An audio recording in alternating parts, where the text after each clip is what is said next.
ఒక్కసారి ఊహించండి, ఈరోజు మన దగ్గర ఉన్న అడ్వాన్స్డ్ క్రేన్లు లేవు, టెక్నాలజీ లేదు, కంప్యూటర్లు అసలే లేవు. అది సరిగ్గా 1000 ఏళ్ల క్రితం నాటి మాట.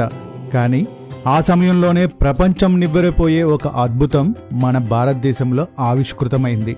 అదే తమిళనాడులోని తంజావూరు బృహదీశ్వరాలయం.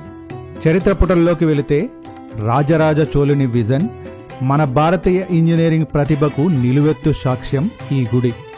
ఇక్కడ అడుగడుగునా ఒక మిస్టరీ దాగి ఉంది. మొదటిది ఈ గోపురం. దీని ఎత్తు 216 అడుగులు.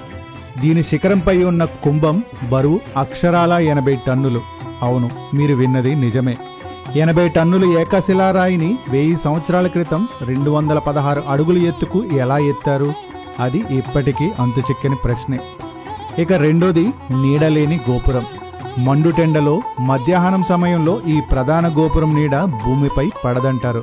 ఇది మ్యాజిక్ కాదు, పక్కా గణిత ఖగోళ శాస్త్రాల కలయిక.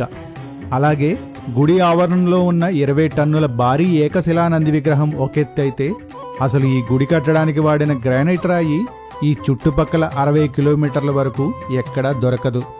మరి అంత దూరం నుండి ఇన్ని టన్నుల రాళ్లను తరలించడం మామూలు సాహసమా? ఇక ఒక చిన్న ద్వారం గుండా సూర్యరశ్మి లోపలికి వచ్చేలా చేసిన డిజైన్, గోడల మీద చోళుల చరిత్ర తెలిపే శిలాశాసనాలు, ఇలా చెప్పుకుంటూ పోతే బృహదీశ్వరాలయం ఒక గుడి మాత్రమే కాదు, 1000 ఏళ్లు దాటినా చెక్కు చెదరని ఒక ఇంజనీరింగ్ పాఠం. మన చరిత్రలోని ఈ అద్భుతం గురించి మీరేమంటారు? కింద కామెంట్స్లో తెలియజేయండి. ఇలాంటి మరిన్ని ఇంట్రెస్టింగ్ వీడియోల కోసం మన ఛానల్ను సబ్స్క్రైబ్ చేసుకోండి. జై శ్రీరామ్.